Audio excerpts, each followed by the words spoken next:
Jean-Yves Lenoir, on vous connaît donc plus comme un homme de théâtre que comme un auteur de poésie. Pourtant, vous en êtes déjà à votre 5 ou 6e recueil.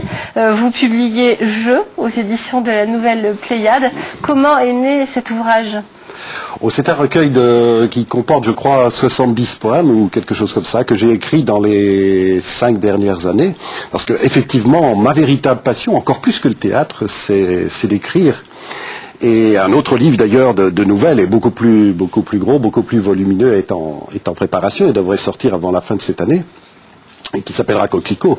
Alors c'est presque provocateur, hein, et autour de moi on m'a dit mais comment oses-tu intituler un recueil Je pense que c'est l'aspect metteur en scène, directif qui parle, mais c'est aussi le titre du premier poème de ce recueil. Donc et en fait c'est une très jeune fille qui parle.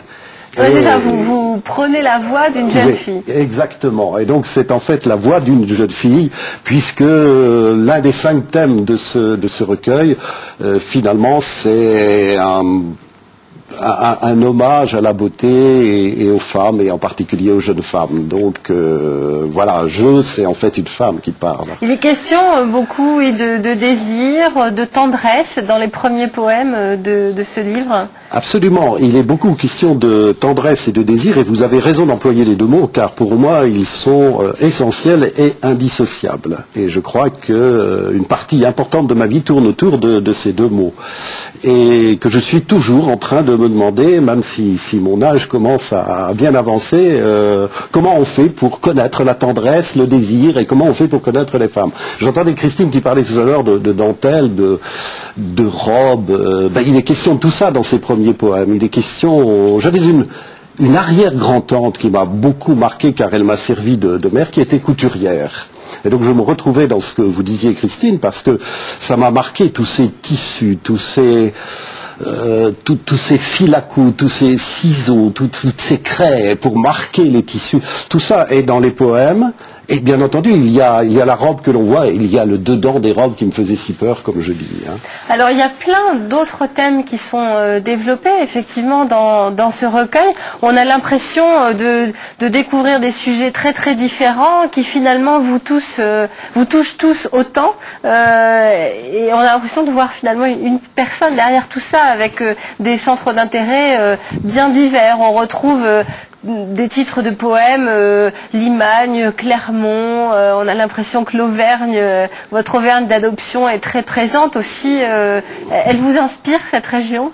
Cette région m'inspire beaucoup parce que la nature, de manière générale, la recherche divine, quel que soit Dieu, l'horloger de Voltaire, comme j'aime à le dire, ça c'est vraiment une préoccupation constante, et il n'y a pas de jour pratiquement où je ne passe une demi-heure, 1 heure ou 1 heure et demie à marcher seul dans la campagne, dans la Limagne ou sur les volcans, pour méditer, pour rêver. Donc forcément, il y a un certain nombre de ces poèmes qui sont consacrés, qui sont un hymne à la nature, une recherche de Dieu, et en particulier à la nature auvergnate, bien entendu.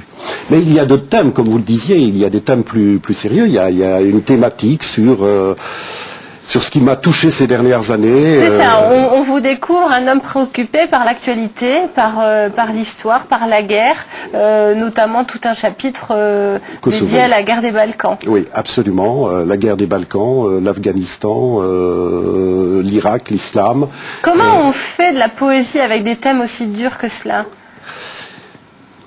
C'est presque contradictoire, et en fait, je crois qu'on le fait en restant optimiste. Je pense que ces poèmes sont tous optimistes.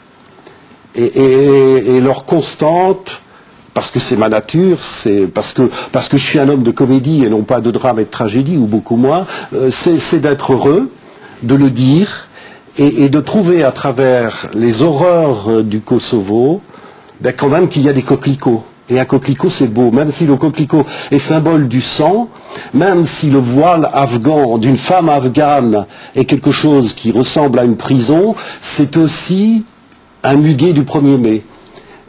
Donc il faut toujours essayer de trouver ce qui est positif réellement dans toutes ces choses-là. Donc J'ai passé mon temps à regarder des femmes afghanes, soit derrière leur tchadri, derrière leur burqa, soit à visage découvert.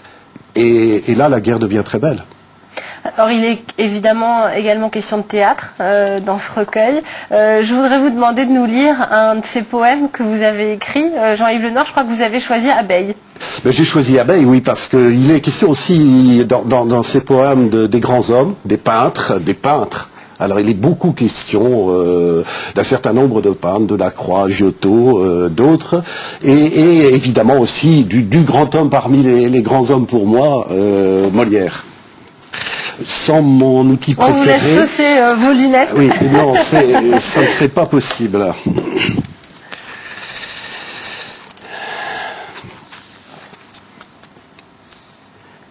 Et dimanche s'éveille, abeille équilibriste, robe des champs courtise la fleuriste. Madame, je voudrais un bac de pétunia pour peindre la fenêtre et la loggia. En haut, lui dis-je, et mon bras qui voyage escalade un étage. Passe le pain, j'imite le porteur de farine et de sel et de chaleur. Passe les vieilles gens, ohé, souliers trop gais, sois indulgent.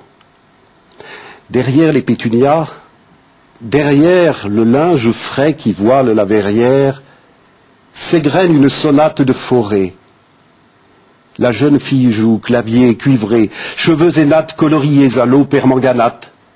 Et la dentelle, il était une fois, et les rubans, les fils, chevaux de bois. Je viens jusqu'au pas de la porte. Molière qui m'escorte me montre à cloche-pied, comment il fait danser un escalier.